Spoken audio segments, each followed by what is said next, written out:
Muito obrigada a todos. Eu agradeço, acima de tudo, a CBKC, também a Clarice, ao Cláudio, que me ajudaram bastante na construção aí do meu trabalho, não só de agora, né, como sempre. E com relação à sua colocação, Clarice, eu sou representante do Brasil na FCI, na Comissão Internacional de Criadores, em relação aos assuntos pertinentes a essa comissão a nível internacional. Então, estou à disposição, né, da CBKC, exclusivamente nesse sentido. Também faço parte da comissão de responsabilidade social da CBKC e sou membro do Conselho da Raça Dog Alemão, né? Então, boa noite a todos, muito bem-vindos, né? E espero, então, que essa nossa palestra seja proveitosa, né? Vou começar agora com a coisa que eu acho mais importante no que se refere ao dog alemão hoje, né? Que é o nome correto da raça. Não está passando. O dog alemão, FCI padrão número 235, ele tem o nome de dog alemão, e o nome correto é dog, com UE no final, né? E isso tem motivo. Dog é um tipo específico, molosso, molossoide. O nome dog alemão é errado. Então, ele é simplesmente dog, é cachorro em inglês. Dogge, como o nosso dog alemão, é um tipo específico de cão. E o termo dog, o dogo, inclusive é usado em outras raças. Então, acima de tudo, vamos chamar a nossa raça pelo nome correto. É dog alemão, né? Durante muito tempo, muitos foram os nomes para definir a raça. E isso é em razão da sua origem, a discussão da sua origem. A origem do dog alemão vem sendo fragmentada durante o tempo, se mesclando e se fundindo durante a evolução de diversas raças molossas. Quase não existe outra raça que tenha tantos nomes, né? São cães de caça, cães de captura, dinamarqueses, dogs de Ulmer, dogs de Bismarck ou Alanis. Os nomes variavam de região para região, e isso, inclusive, acontece até hoje. O sul da Alemanha tornou-se conhecido por um dog manchado de branco e preto, né? O arlequim, conhecido como Ulmer Dog, ou como dog de Ulmer. Já os criadores do norte da Alemanha preferiam as cores azul e dourado, e muitas vezes eram chamados de dinamarqueses pelos leigos. Porém, não há nenhuma indicação de que a Dinamarca desempenhou qualquer papel especial na formação dessa raça. Sugere-se que o nome grande dinamarquês veio da associação de um grande cão dourado, né, com os homens grandes e loiros daquela parte do mundo. Nos países anglo-saxões e na América Latina, ainda o nosso dog é chamado de Grey Dane ou Grandanês. Uma corrente sobre sua origem diz que é descendente de um mastiff tibetano trazido para a Europa pelos povos assírios. Alexandre o Grande trouxe cães parecidos com mastins como um presente de sua viagem à Índia, e a partir daí, cães molossianos cruzaram os Alpes para os países da Europa Central e Ocidental. Ilustrações de caçadores assírios com grandes cães datam de 600 anos antes de Cristo. Porém, alguns autores e o próprio DDC alemão citam evidências da raça em templos babilônicos 2000 anos antes de Cristo. Comenta-se também sobre a contribuição de tribos nômades, os alanos, famosos por seus cães de caça e ataque, tradicionalmente usados na caça de porcos selvagens e pastoreio de rebanhos. Justamente com o povo alano, o cão Alaut se espalhou por toda a Europa. Esta contribuição foi tão forte e está presente na raça, pois a Itália, até hoje, chama os dogs alemães de Alanis. Nós vamos comentar algumas curiosidades históricas. Foi elaborado um manual de caça para caçadores alusivo ao dog alemão. Isso foi em 1920, né? Esses caçadores tinham já estabelecido alguns critérios especiais para a raça. Depois de 1963, a primeira exposição de cães alemã aconteceu em Hamburgo, com 15 cães de características em comum. 8 deles eram registrados como grandes dinamarqueses e 7 deles como dogs de Ulmer. Esta distinção ainda foi julgada em exposições em Hamburgo, em 1869 e 1876, Hamburgo e Hannover. E, neste momento, houve um grande encontro de criadores e foi feito o primeiro rascunho do padrão da raça. Em 1876, um grupo de juízes declara impossível, isso foi em 1876, manter esta classificação, uma vez que se tratava da mesma raça. E as exposições seguem, crescentes e numerosas. Em 1880, em Berlim, a raça foi unificada, sob o nome de Dog alemão, em uma reunião sinófila, e a Alemanha é reconhecida por todos os países membros da FCI como o país original da raça. E neste século, Otto von Bismarck nomeia o Dog alemão como cão oficial da Alemanha. Em 1888, é fundado o Deutschen Doggenklub, que é o clube oficial da raça alemã, da Dog alemão, e gestor da mesma até hoje. Eu encontrei um documento, né, que eu tenho como o primeiro padrão da raça no Brasil. Isso data de 1964. Vamos agora, então, para a aparência de como deve ser um dog alemão. O nosso dog deve ser elegante, com o corpo grande, forte e altivo, como diz o padrão. Através de substância aliada à nobreza, aparência harmoniosa, linha de contornos bem proporcionais, bem como sua cabeça bastante expressiva. Vale salientar que a cabeça do dog alemão é o seu cartão de visita. Ele aparenta ao observador uma estátua nobre. Sua conformação física jamais deve ser grosseira. Ele é um cão elegante, é o Apolo entre as raças caninas. E, sob esse critério, é que o criador deve seguir no norte da sua criação. O dog alemão é um cão extremamente elegante, jamais deve ser grosseiro. Ele não é um cão pesado e também não é uma gazela.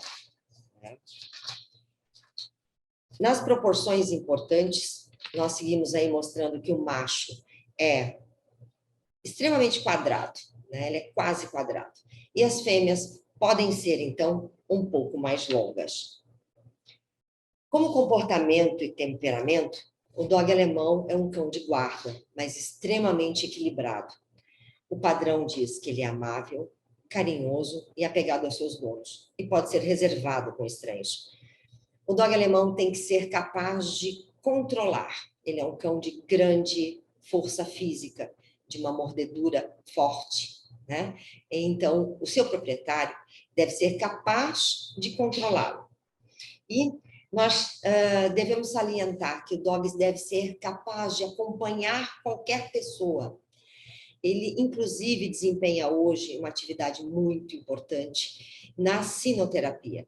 É um cão que facilmente se adapta às necessidades de pessoas e crianças especiais.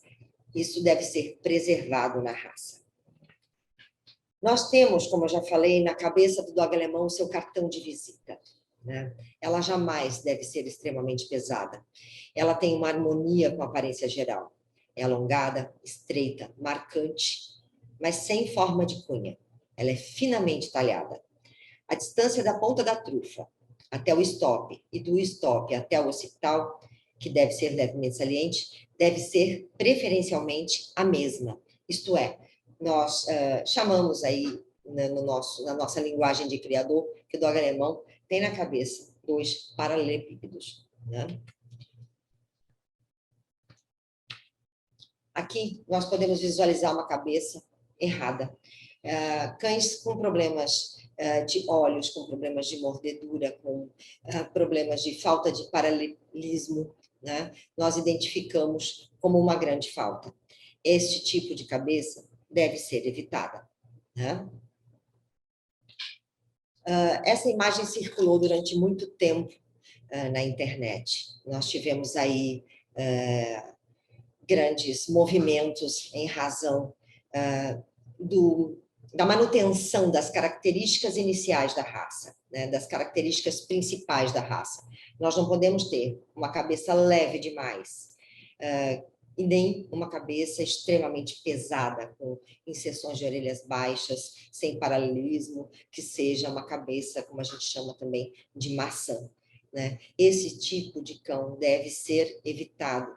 Junto com esta cabeça vem uma série de problemas, não só inserção de orelha, mas vem problemas de olhos, vem problemas de mordedura, né? E principalmente aquilo que o criador deve preservar, que é a manutenção da elegância, do aspecto de nobreza do dog alemão. Quando falamos de trufa, ela deve ser bem desenvolvida, mais larga do que redonda e com grandes aberturas nasais. Ela jamais deve ser fendida. Esse aspecto tem que ser observado porque um problema é uma falta grave, mas também é um problema de saúde. O focinho deve ser profundo, preferencialmente regular e com comissuras labiais bem reconhecíveis.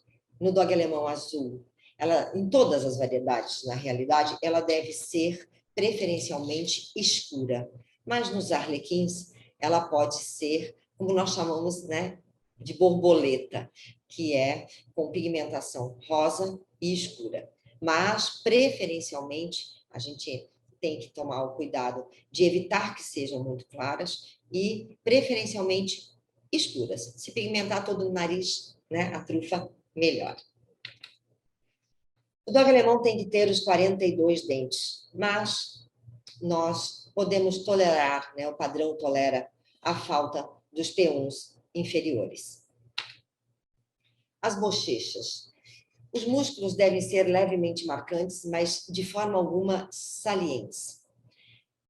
Devem ser bem justas. As orelhas, por natureza, são pendentes, inserção alta, de tamanho médio, bordas frontais rentes sobre as bochechas.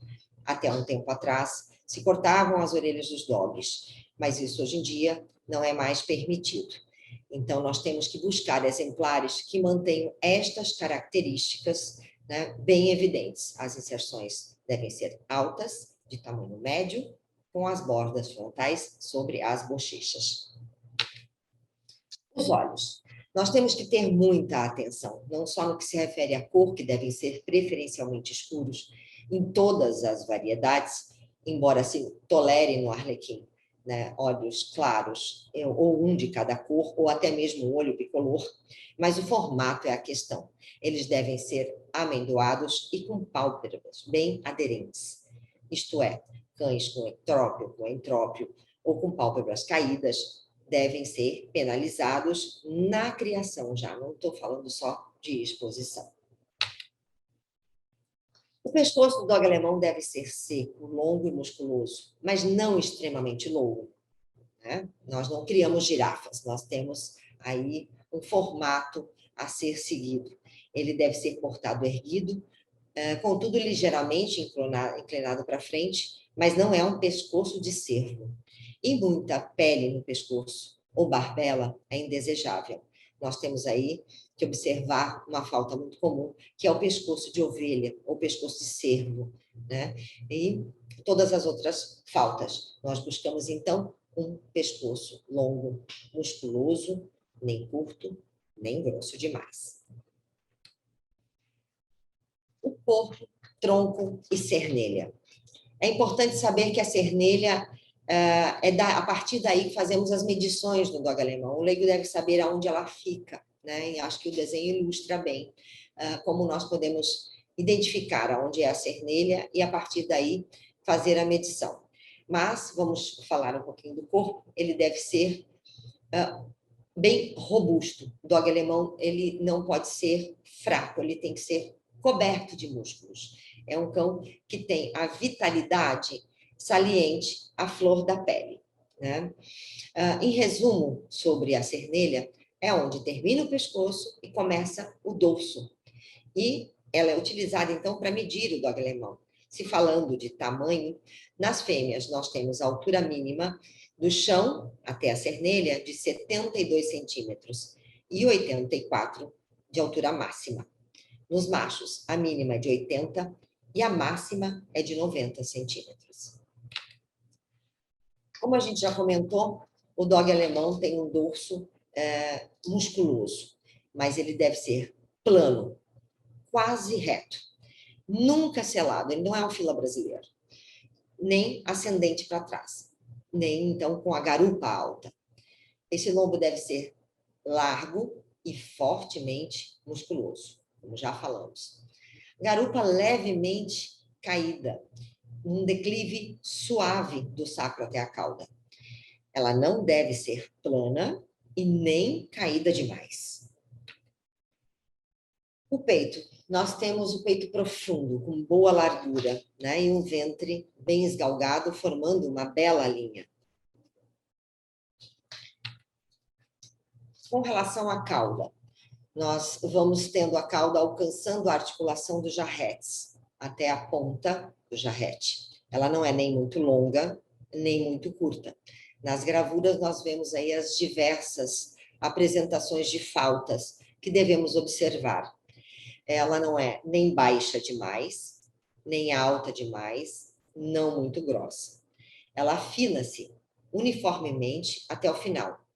E em repouso, ela cai naturalmente em curva. Em movimento, ela tem formato de sabre. Inclusive, eu vou pedir ajuda aí para a CBKC, se possível, entrar com o vídeo, que eu não estou conseguindo aqui depois, na questão da movimentação. Membros anteriores são bem angulados, com músculos e ossos fortes.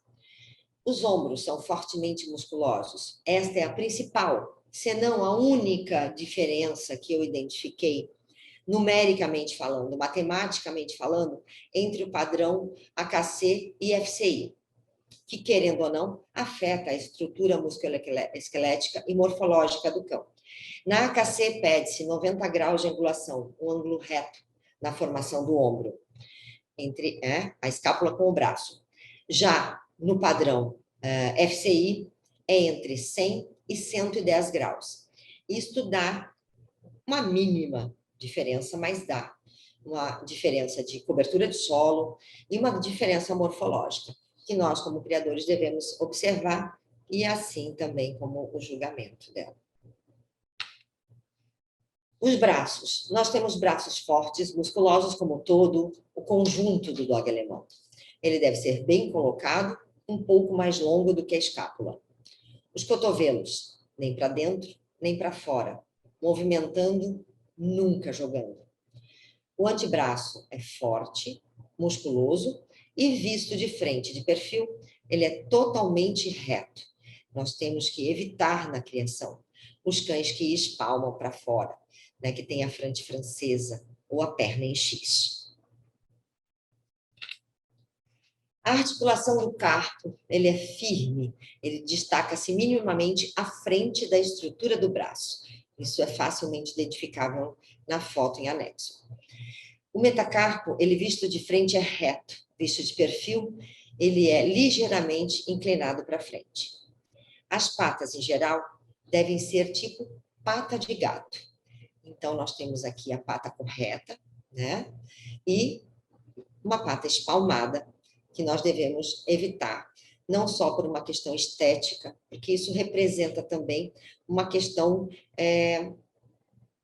de saúde, né? Problemas de desenvolvimento no dog alemão têm que ser identificados. E uma das coisas que aparece primeiro é o cão começar a espalmar, a chinelar. Então, nós devemos tomar muito cuidado e observar o dog, não só durante todo o seu crescimento, mas também antes de usá-lo na reprodução. Os membros posteriores. O esqueleto inteiro é coberto por fortes músculos, né, que fazem com que a garupa e o quadril pareçam largos e arredondados. Eu sempre brinco dizendo que o dog, quando visto de... né, quando a gente está olhando a sua traseira, tem que lembrar um cavalo, né, tem que ter aquela força identificada na traseira. Elas são fortes, bem anguladas, e as pernas traseiras também, os posteriores vistos por trás, se posicionam paralelas às pernas dianteiras, isto é, a gente não vê as dianteiras, né? Então, os jarretes de vaca são o grande terror do criador do dog alemão. Nós temos que cuidar que, assim como as patas dianteiras palmadas são problemas de desenvolvimento, são problemas também genéticos, né? E devem ser observados com muita atenção. A movimentação. Aqui eu gostaria muito que o vídeo que eu não estou conseguindo anexar fosse colocado. A movimentação ela deve ser harmoniosa, flexível e com boa cobertura de solo, ligeiramente elástica, paralela. Nunca com passadas curtas, ele tem uma grande cobertura de solo. Nunca passos de camelo. Olha, vamos conseguir. Aqui, nós temos uma movimentação correta.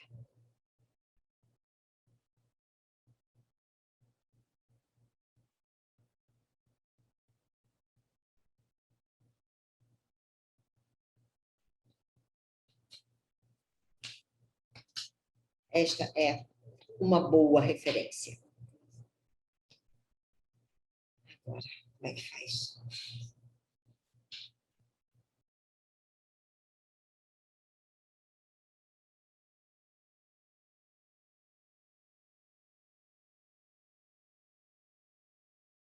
Aqui nós temos uma gravura, né? Eu preferi não anexar nenhum vídeo falando da marcação, mostrando a movimentação errada, mas o passo de camelo, né, é uma falta gravíssima e deve ser muito bem observada pelo criador, expositor. Com relação ao pelo do dog alemão, ele é curto, liso, deitado sobre o corpo. Depois nós vamos falar das colorações. A pele é firme e aderida. Nos arlequins e plaqueados, nós podemos ter na pele uma marcação diferente dos pelos.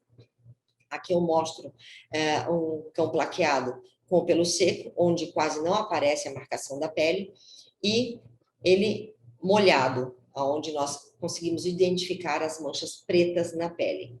Isso, às vezes, no arlequim é tão evidente, ou no plaqueado, que parece que ele tem uma marcação cinza, mas é o pelo branco em cima da pele preta. Então, na dúvida, é melhor olhar, né? Levantar o pelo e identificar se o pelo é branco e a pele é cinza. Porque nós, né, em tese, não gostamos muito da marcação acinzentada nos arlequins. Com relação às cores, o dog alemão é criado em 3 variedades independentes, né? Ele tem o dourado tigrado, ele tem o arlequim preto e o azul. Isto é, são consideradas como raças distintas. Inclusive, participam em separado nas exposições. Eles concorrem a cacife separado. Nós temos, então, as variações do preto arlequim, o dourado e tigrado, e o azul, que também tem o preto de azul, né? Que às vezes é um pouco controverso isso, mas o preto de azul se apresenta na marcação azul também. Nós temos aí as informações para os interessados no que se refere às cores do dog alemão e, a posterior, os seus acasalamentos, né? Então, nós temos circulares do Deutschen Doggenklub, que é o clube da raça, o patrono que cuida da raça, e dentro do Deutschen Club, então, nós temos uma série de circulares a respeito destas 3 variedades independentes. Nós temos o dourado e o tigrado, o preto mantado, o preto plaqueado, o preto, o arlequim e o merlin. O merlin, a partir de 2012, passaram a ser aceitos na reprodução, para aumentar o pool genético, né, a base genética.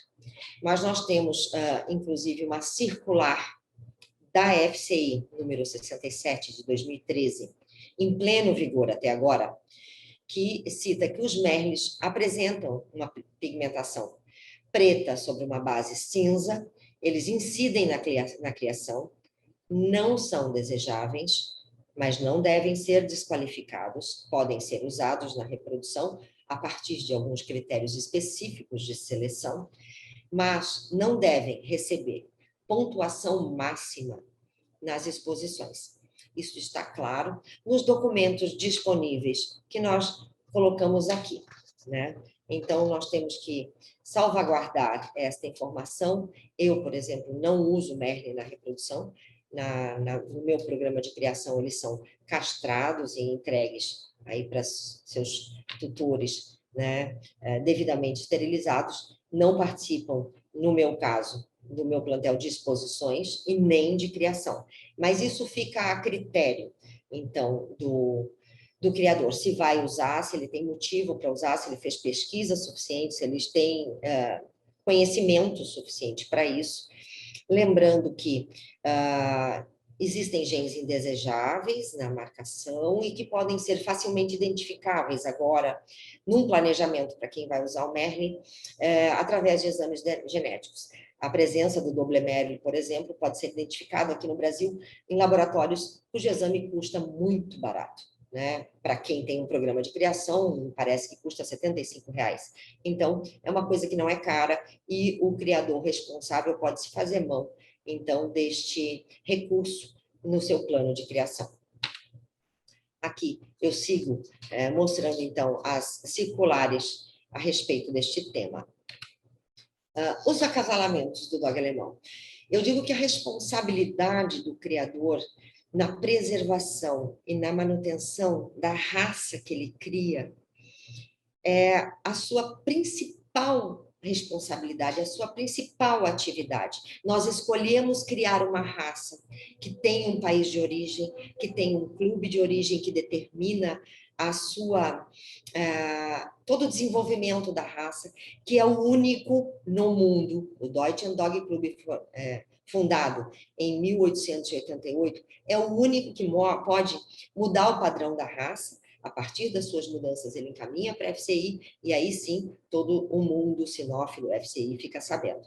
Então, eu respeito esta determinação, né? E porque eu crio, né, de maneira apaixonada. Então, eu acredito que a responsabilidade do criador é manter as características da raça. Por isso, utilizamos o azul com o preto de azul. O dourado, o tigrado, nestas formas apresentadas no nosso slide, dourado com dourado, dourado com tigrado, tigrado com tigrado. Né? E nos arlequins, aí a tela fica cheia, porque são grandes possibilidades. Vale salientar que o pool genético brasileiro é vasto, existem vários criadores e importadores, nós temos um grande leque para trabalhar, né? Então, nós temos o preto com preto plaqueado, com preto mantado, o preto mantado com o preto mantado, e assim por diante. Aí nós chegamos nos arlequins. O arlequim somente com o preto mantado e com o preto plaqueado. Arlequim com arlequim é inviável. 25% da ninhada fica comprometida. Nós temos problemas genéticos a observar a partir de um cruzamento como esse. Por isso, a FCI é clara em não recomendar este acasalamento. Os arlequins com arlequins não devem ser feitos. Assim como os acasalamentos intervariedades. Nós temos aí uma comissão na Alemanha que estuda os casos necessários para liberar acasalamentos que, porventura, sejam necessários nesse sentido. Né? Nós temos uma circular da FCI também informando que é possível estabelecer outra linha de criação mediante argumentos, mediante estudo e mediante aprovação. No Brasil, esta circular também é clara. Nós estamos amparados, então, pelo Conselho Sinotécnico da CPKC e pelo Conselho da Raça, para estabelecer o que pode, o que não pode, o que deve ser feito para melhorar geneticamente uma linha de sangue, mas para evitar que esse tipo de marcação aconteça. Então, nós temos uma responsabilidade muito grande com a raça que optamos por criar. Né? Eu acho que esse é o principal recado de um criador responsável no momento que estabelece o seu plano de criação. Aqui nós vemos, então, todas as variedades da raça, é uma homenagem em memória a todos esses cães, dourado, o tigrado, o preto plaqueado, o preto mantado, o preto, o arlequim, o azul e o merle, que na foto eu só tinha filhote para colocar. Vamos falar agora de saúde, né? O dog alemão, ele é a raça que mais que cresce mais rapidamente, né? Ele tem a capacidade de aumentar o seu peso natal em 100 vezes no primeiro ano. Então, isso tem que ser observado. Mas, como critérios para o criador, nós temos uma base muito interessante, que é o BSI da CBKC. Ali, nós temos vários itens que devem ser observados pelo criador, mas para não ficar muito longo, eu vou falar aqui o que mais me incomoda, né? Que é, fora o dismorfismo todo que acontece em cães extremamente leves ou pesados, nós temos aí o ectrópio e o entrópio como gravíssimos na raça, e nós temos que observar.